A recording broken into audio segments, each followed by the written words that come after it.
Welcome to another PAU exclusive. Man, you know here at Politics as Usual, man, we like to think outside the box and bring you news that you're just not going to see other outlets. So let me introduce to you some information that can give you another perspective and outlook on this whole coronavirus situation.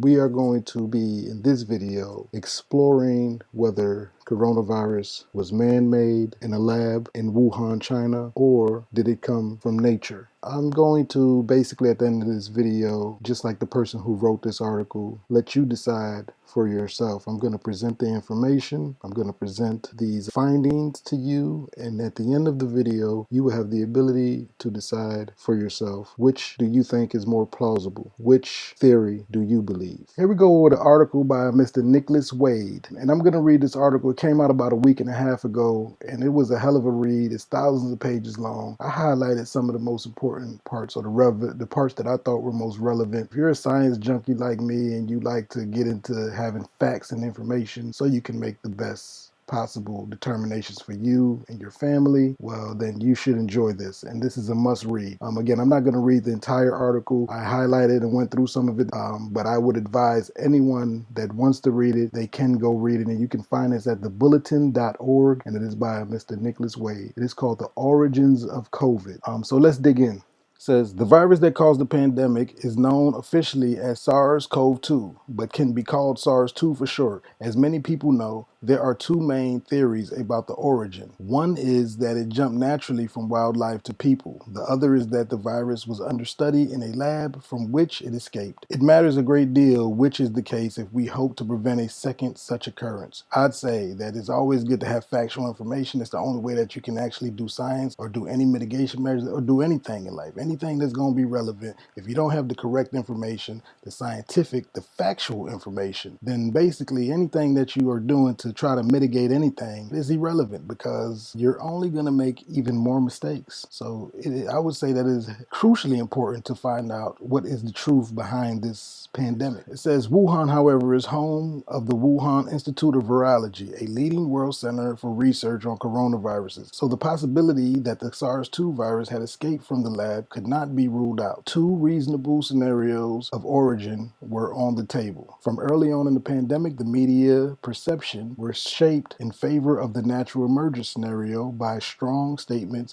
from two scientific groups. These statements were not at first examined as critically as they should have been. The first statement, and I quote, says, "We stand together to strongly condemn conspiracy theories suggesting that the COVID-19 does not have a natural origin." A group of virologists and others wrote in The Lancet in February 19, 2020, when it was really far too soon for anyone to be sure what had happened. Scientists, and I quote, "overwhelmingly conclude that this coronavirus originated in wildlife," they said, with a stirring rallying cry for readers to stand with Chinese colleagues on the front lines of fighting the disease. Contrary to the letter writer's assertion, the idea that the virus might have escaped from a lab invoked accident, not conspiracy. It surely needed to be explored, not rejected out of hand. A defining mark of a good scientist is that they go to great pains to distinguish between what they know and what they don't know. By this criterion, the signatories of the Lancet letter were behaving as poor scientists. They were assuring the public facts that they could not know for sure were true. It later turned out that the Lancet had been organized and drafted by Peter Daszak, president of the Eco Health Alliance of New York. Daszak's organization funded coronavirus research at the Wuhan Institute of Virology. If the SARS-2 virus had indeed escaped from research he funded, Daszak would be potentially culpable. This acute conflict of interest was not declared in the Lancet to readers. To the contrary, the letter concluded, "We declare no competing interests," which is an outright lie, right? Because obviously you can see the conflict of interest there. Of course you have competing interests. You are the president of a group that is funding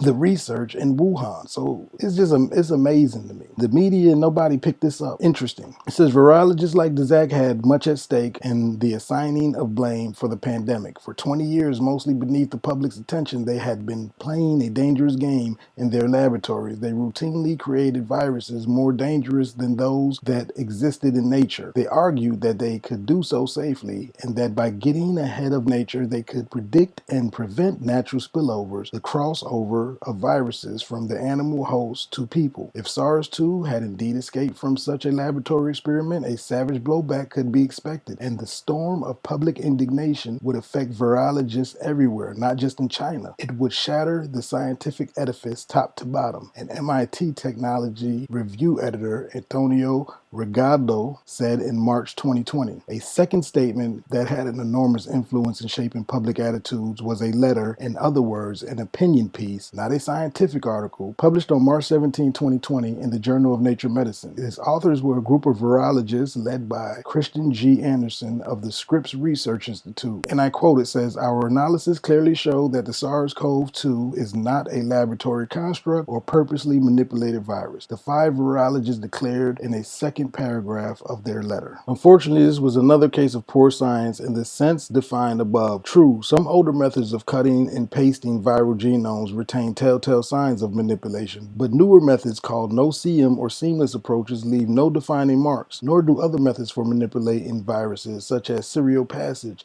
the repeated transfer of viruses from one culture of cells to another. If a virus has been manipulated, whether with a seamless method or by serial passage, there is no way of knowing that this is the case. Anderson and his colleagues were assuring the readers of something they just could not know. First, they say that the spike protein of SARS-2 binds very well to its target, the human ACE2 receptor, but does so in a different way from that which physical calculation suggests would be the best fit. Therefore, the virus must have risen by natural selection, not manipulation. If this argument seems hard to grasp, it's because it's strained. The author's basic assumption, not spelled out, is that anyone trying to make a bat virus bind to human cells could do so only in one way. Therefore, it can't have been manipulated. But this ignores the way that virologists do in fact get spike proteins to bind to chosen targets, which is not by calculation, but by splicing in spike proteins genes from other viruses or by serial passage. The Anderson speculation about designing a viral spike protein through calculation has no bearing on whether or not the virus was manipulated by one of the other two methods. It says the author's second argument against manipulation is even more contrived. Although most living things use DNA as their hereditary material, a number of viruses use RNA, DNA's close chemical cousin. But RNA is difficult to manipulate, so researchers working on coronaviruses, which are RNA-based, will first convert the RNA genome to DNA. They manipulate the DNA version, whether by adding or altering genes, and then arrange the manipulated DNA genome to be converted back into infectious RNA. Only a certain number of these DNA backbones have been described in the scientific literature. Anyone manipulating SARS-2 virus would probably have used one of these known backbones, the Anderson group writes, and since the SARS-2 is not derived from any of them, therefore it was not manipulated. But the argument is conspicuously inconclusive. DNA backbones are quite easy to make, so it's obviously possible that SARS-2 was manipulated using an unpublished DNA backbone. And that's it. There are the two arguments made by the Anderson group in support of their declaration that the SARS-2 virus was clearly not manipulated. And this conclusion, grounded in nothing but two inconclusive speculations, convinced the world's press that SARS-2 could have not escaped from a lab. Science is supposedly a self-correcting community of experts who consistently check each other's work, so why didn't other virologists point out the Anderson group's arguments was full of absurdly large holes? Perhaps because in today's university, speech can be very costly. Careers can be destroyed for stepping out of line. Any virologist who challenges the community's declared view risks having his next grant application turned down by a panel of fellow virologists that advises the government grant distribution center. That makes perfect sense. Of course, it's all about the money, Lebowski. From what this is saying, and it seems to be true, cancel culture also played a part, and this is a dangerous game, and it's showing that it costs 3 million lives because not only the money that they don't want to get their grants canceled, but because they don't want to lose their careers for not, going with the consensus or or thinking outside of the box.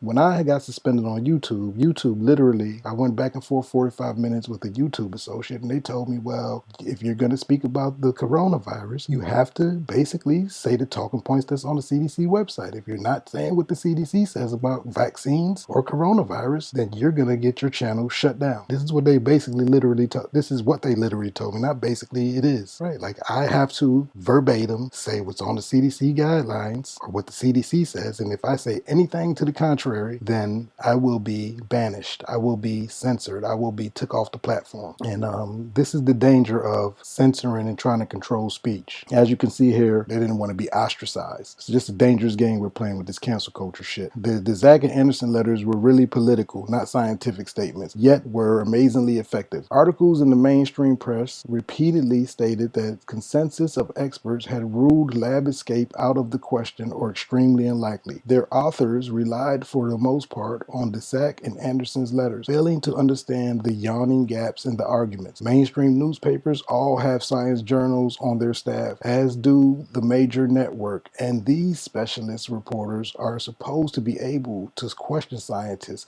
and check their assertions, but the Zach and Anderson assertions were largely unchallenged. Natural emergence was the media's preferred theory until around February 2021 and the visit by the World Health Organization WHO Commission to China. The commission's composition and access were heavily controlled by the Chinese authorities. Its members, who included ubiquitous Dissat, kept asserting before, during, and after their visit that the lab escape was extremely unlikely. But this was not quite the propaganda victory the Chinese authorities may have been hoping for. What became clear was that the Chinese had no evidence to offer the commission in support of the natural emergence theory. This was surprising because both SARS-1 and MERS viruses had left conspicuous traces in the environment. The intermediary host species of SARS-1 was identified within 4 months of the epidemic's outbreak, and the host of MERS within 9 months. Yet, some 15 months after SARS-2 pandemic began, and after a presumably intensive search, Chinese researchers had failed to find either the original bat population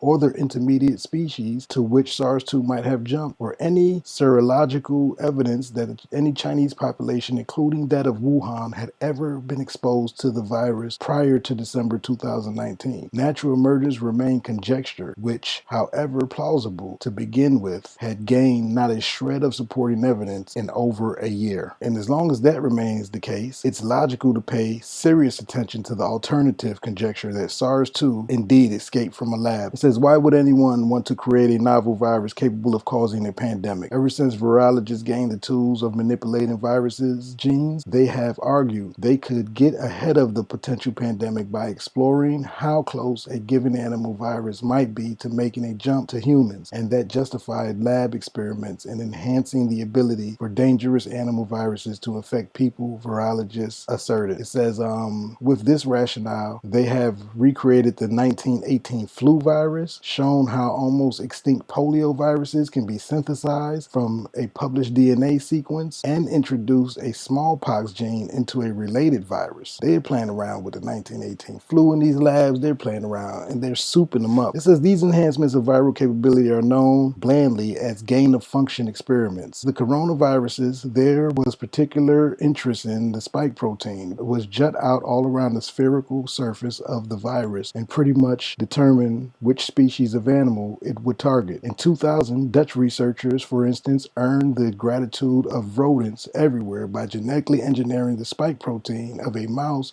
coronavirus so that it would only attack cats. These people are something else. Virologists started studying bat coronaviruses in earnest after these turned out to be the source of both SARS-1 and MERS epidemic. In particular, researchers wanted to understand what changes needed to occur in a bat virus spike protein before it could infect people. Researchers at the Wuhan Institute of Virology, led by China's leading expert on bat viruses, Zhi Zhang-Li, or also known as Bat Lady, mounted frequent expeditions to the bat-infested caves of Yunnan Henan in southern China and collected around 100 different bat coronaviruses. She then teamed up with Ralph S. Barrick, an eminent coronavirus researcher at the University of North Carolina. Their work focused on enhancing the ability of bat viruses to attack humans so as to examine the emergence potential, that is, the potential to infect humans, of circulating bat cold coronaviruses. In pursuit of this aim, in November 2015, they created a novel virus by taking the backbone of a SARS-1 virus and replacing its spike protein with one from a bat virus known as SHCO14C0V. This manufactured virus was able to infect the human cells of the human airway, at least when tested against lab cultures of such cells. The SCHCO14-CoV/SARS-1 virus is known as the chimera because its genome contains genetic material from two strands of viruses. If the SARS-2 virus were to have been cooked up in Xi's lab, then the direct prototype would have been the SCHO14-CoV/SARS-1 chimera, the potential danger of which concerned many observers and prompted intense discussions. If the virus escaped, nobody could predict the trajectory, said Simon Wayne Hobson, a virologist of the Pasteur Institute in Paris. Scientific review panels, they wrote, may deem similar studies building chimeric viruses based on circulating strands too risky to pursue. Given the various restrictions being placed on gain-of-function GOF research, matters had arrived, in their view, at the crossroads for GOF research concerns. The potential to prepare for and mitigate future outbreaks must be weighed against the risk of creating more dangerous pathogens. That statement was made in 2015. From the hindsight of 2021, one can say that the value of gain-of-function studies in preventing SARS-2 epidemic was zero. The risk was catastrophic if indeed SARS-2 was generated in a gain-of-function experiment. Inside the Wuhan Institute of Virology, Barrick had developed and taught Xi a general method of engineering bat coronaviruses to attack other species.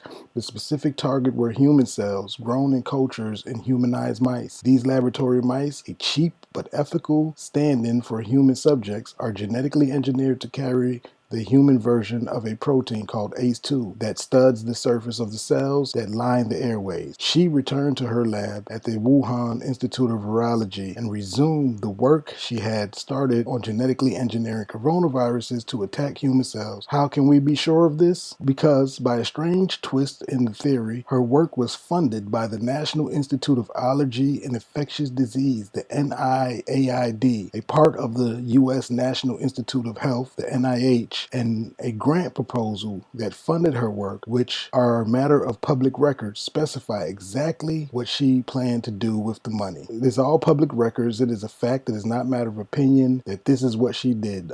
This is just simply amazing to me, man. It's just unbelievable. The grants were assigned to the prime contractor, DSAC of EcoHealth Alliance, who subcontracted them to Xi. They're all entangled, man. You got China entangled with America, so now maybe people can stop attacking Asians and talking about it's the China virus, because now it shows that yes, it may have been created in the Wuhan lab, but we were funding it, Americans. So if we are going to beat up anybody or harm anybody, maybe we should be punching and beating ourselves, right? So I hope people can come across this, get the word out for all those who think that this shit is a Chinese virus or a Chinese hoax, right? Now we have proof. It is public record, in fact, that the NIH, which is our National Institute of Allergy and Infectious Disease, and the National Institute of Health were funding the Chinese. We, our people, we were funding it, the U.S. It says she set out to create novel coronaviruses with the highest possible infectivity for human cells. Her plan was to take genes that coded for spike proteins, processing a variety of measured affinities for human cells, ranging from high to low. She would insert these spike genes one by one into the backbone of a number of viral genomes, reverse genetics, and infectious clone technology,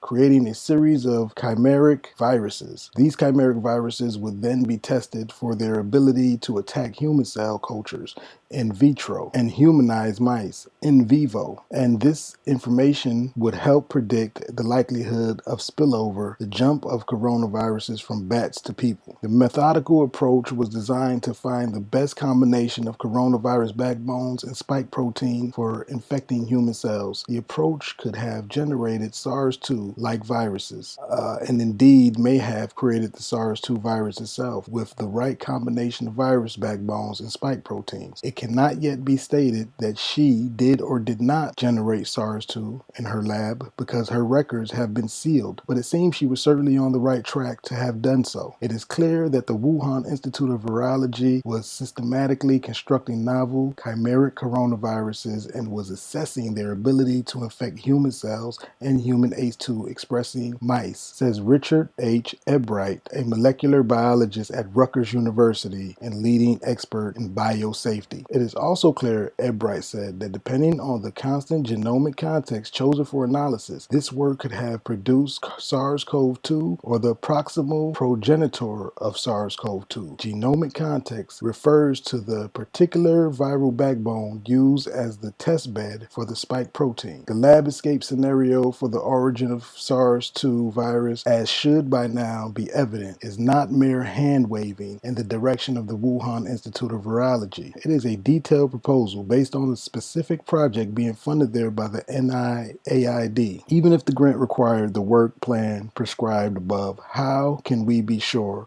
that the plan was in fact carried out? For that, we can rely on the words of Desac, who has been much protesting for the last 15 months. The lab escape was a ludicrous conspiracy theory invented by China bashers. On December 9, 2019, before the outbreak of the pandemic became generally known, Desac gave an interview in which he talked in glowing terms of how researchers at the Wuhan Institute of Virology had been reprogramming the spike protein and generating chimeric coronaviruses capable of affecting humanized mice. This is a quote from Desac. And we have now found, after 6 or 7 years of doing this, over 100 new SARS-related coronaviruses, very close to SARS, Desac says, around minute 28 of the interview. And I quote, he says, "Some of them can get into human cells in the lab. Some of them can cause SARS disease in humanized mice models and are untreatable with therapeutics, monoclonals, and you can't vaccinate against them with vaccines. So these are a clear and present danger." The interviewer asks, and I quote, "You say these are diverse coronaviruses and you can't vaccinate against them and no antivirals, so what do we do?" The interviewer asks, and the response is, once you have generated a novel coronavirus that can attack human cells, you can take the spike protein and make it a basis for a vaccine. One can only imagine Desac's reaction when he heard of the outbreak of the epidemic in Wuhan a few days later. He would have known better than anyone that the Wuhan Institute's goal of making bat coronaviruses infectious to humans, as well as the weakness in the Institute's defense against their own researchers becoming infected. But instead of providing public health authorities with the plentiful information at his disposal, he immediately launched a public relations campaign to persuade the world that the epidemic couldn't possibly have been caused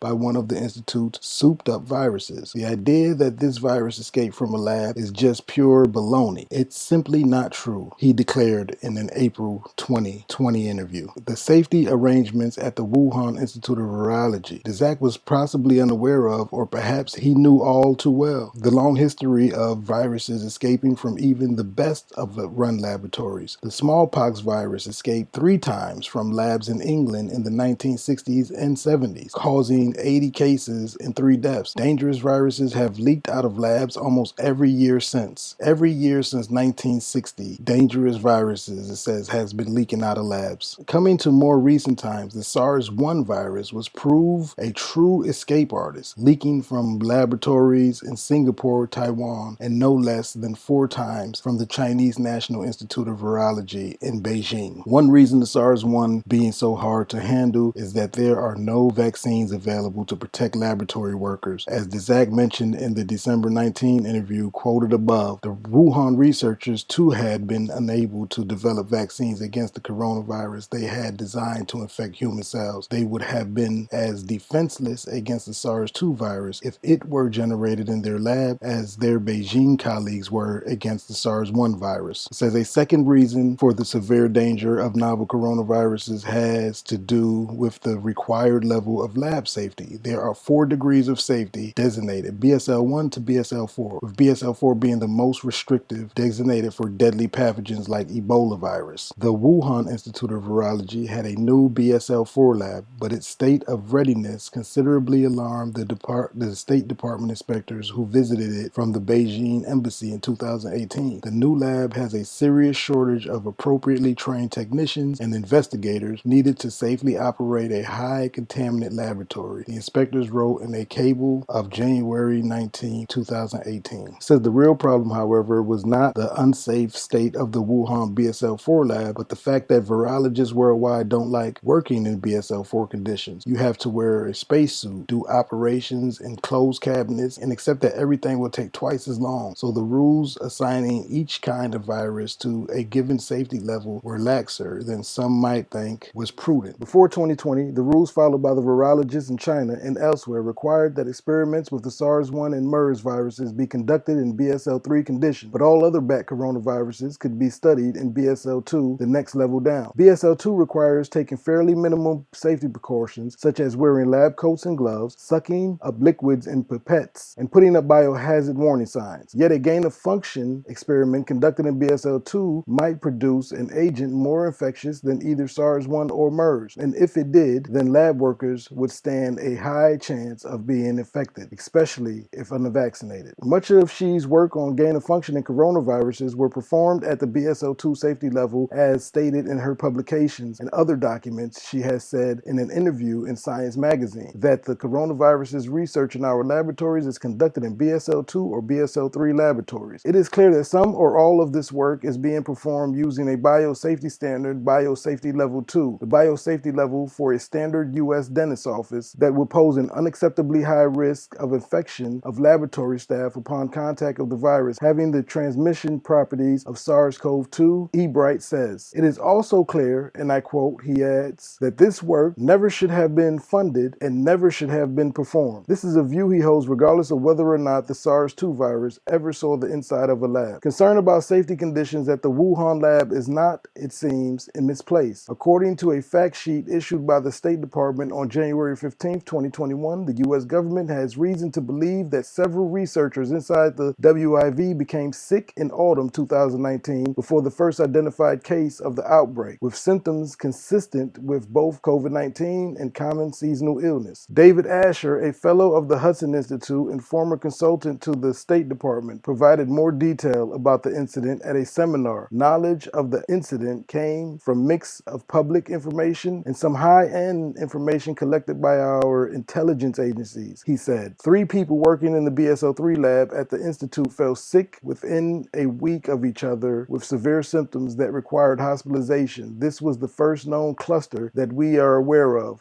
victims of what we believe to be COVID-19. Influenza could not completely be ruled out, but seemed unlikely given the circumstances, he said. Comparing the rival scenarios of SARS-2 origin, the evidence above adds up to a serious case that the SARS-2 virus could have been created in a lab from which it then escaped. This was truly an amazing article, man. Unbelievable. I would suggest that you would go ahead and go read the rest of the article in full. It is an amazing read. I will probably do a part 2 to this video and maybe finish the article off. Right now, I'm about to go ahead and play a clip from Robert Redfield, who is the director of the CDC when Trump was president, right? This was the guy who was basically in charge, and this interview is astonishing. It's on CNN, so it's on a major news network. A lot of people probably haven't seen or heard it, but I'm going to go ahead and play it.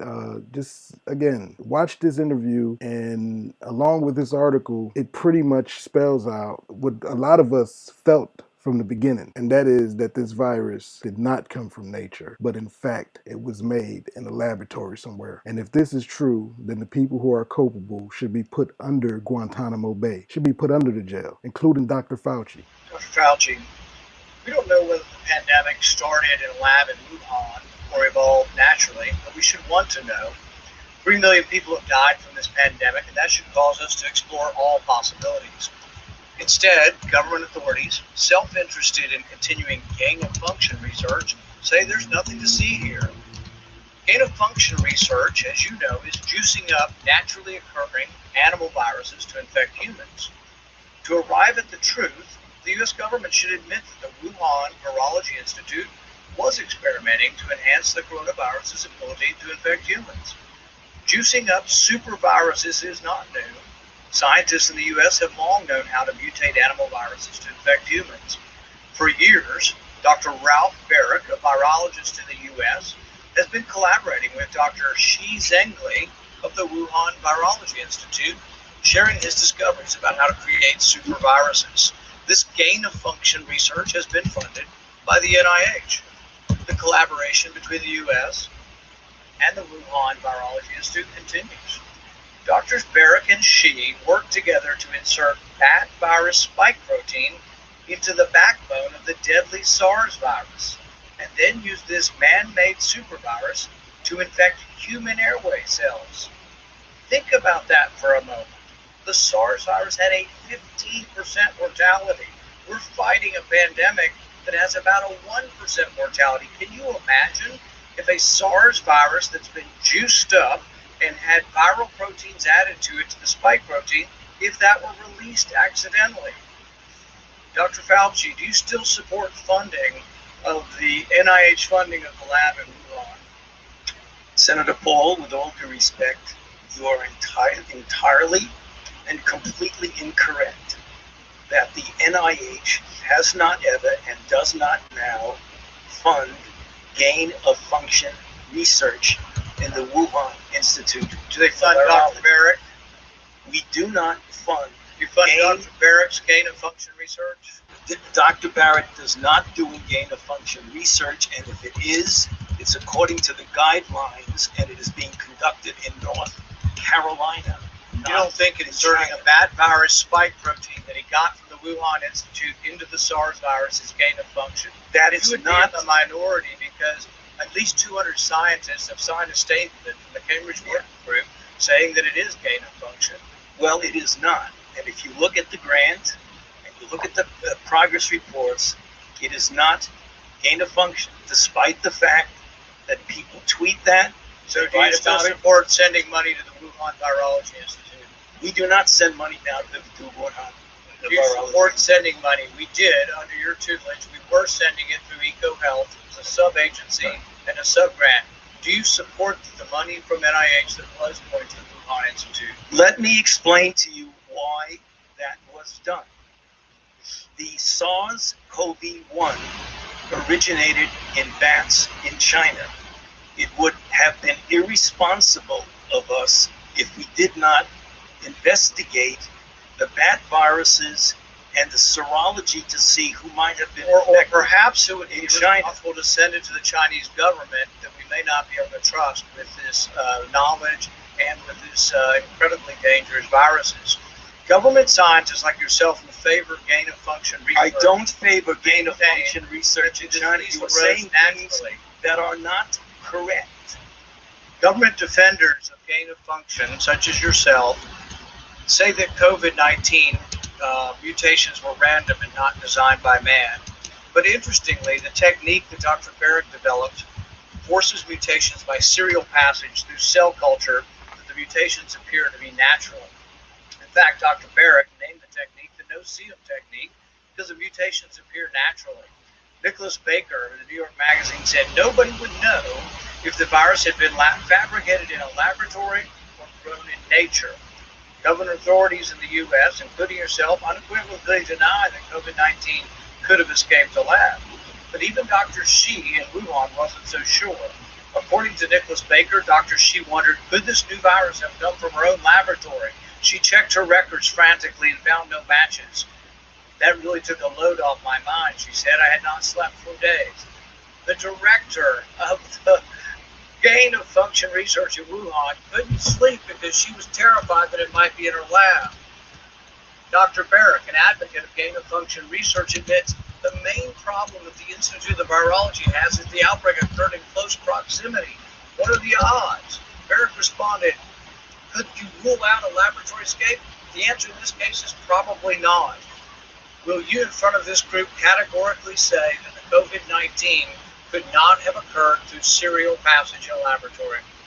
I do not have any accounting of what the Chinese may have done, and I'm fully in favor of any further investigation of what went on in China. However, I will repeat again, the NIH and NIAID categorically has not funded gain-of-function research to be conducted in the Wuhan Institute of Virology. You support it in the U.S. We have 11 labs doing it, and you have allowed it here. We have a committee to do it, but the committee has granted every exception.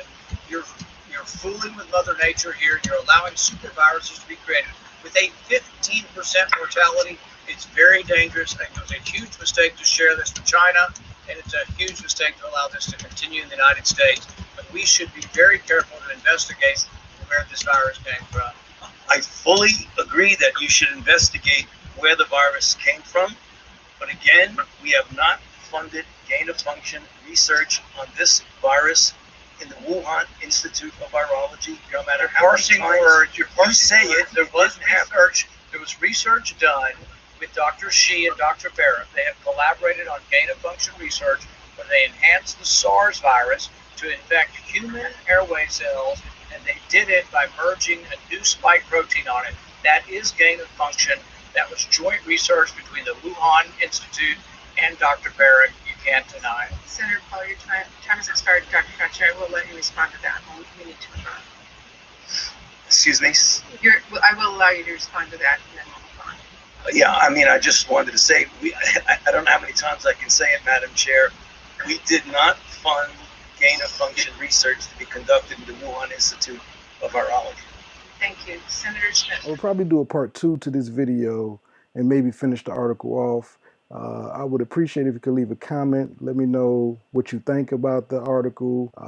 What do you think about the virus being man-made, coming from a lab theory? Also, if you can, hit the thumbs up button. Support the platform in any way you can. Monetary donations will be greatly appreciated, but are not required. But there are also other ways you can support the platform non-monetarily, and that is by going to watch that monetization contribution playlist, let those videos run, let those ads run, and just, give a little bit back to the platform. I will continue to keep trying to drop this knowledge and bring you this info. Of course, information and knowledge is key. Knowledge is power. Without it, we are destined to failure, and we are doomed.